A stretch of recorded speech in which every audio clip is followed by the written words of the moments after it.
வணக்கம்ப்பா. உடம்புக்கு தேவையான தண்ணி, ஏன்னா நம்ம உடம்புல முக்கால்வாசி தண்ணி தான் இருக்குது. அது நம்மளுக்கு தாகம் எடுக்கும்போது கட்டாயம் குடிக்கணும், தாகம் எடுக்காமல் குடிக்காதீங்க. பகல் நேரம் கூட இங்கே நல்லா தண்ணியெல்லாம் குடிங்க. அப்போ நம்ம உழைப்பு இருக்குது, இந்த வேர்வையில் போயிடும் செஞ்சிடும், அதனால் பிரச்சனை இல்லை. ராத்திரி படுக்க போகும்போது 1 டம்ளர் தண்ணி குடிச்சிட்டு படுக்கலாம். அது செரிமானத்துக்கு செரிமானம் நல்லா வயிற்றில் சாப்பிட்டதெல்லாம் செரிமானமாகும், நல்லா தூக்கம் வரும். இந்த உயர் ரத்த அழுத்தம் இருக்கவங்களுக்கு அந்த அந்த பிரச்சனை வராது, அது குறையும். இப்படிலாம் இருக்குது. ஆகக்கூடிய இந்த இருதய பிரச்சனை, கிட்னி பிரச்சனை இருக்கிறவங்க அதுக்காக வேண்டி நைட் படுக்கும்போது தண்ணி குடிக்கணும்னு அவசியமே இல்லை. ஏன் கொஞ்சம் ஒரு 1 மடக்கு 2 மடக்கு குடிச்சிட்டு படுக்கலாம்.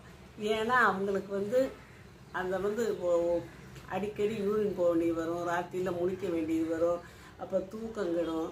அப்போ இந்த இருதயத்துக்கு வேணுங்கிற இந்த பொட்டாசியம் சத்தெல்லாம் இல்லாமல் போயிடும். அதனால் நீங்கள்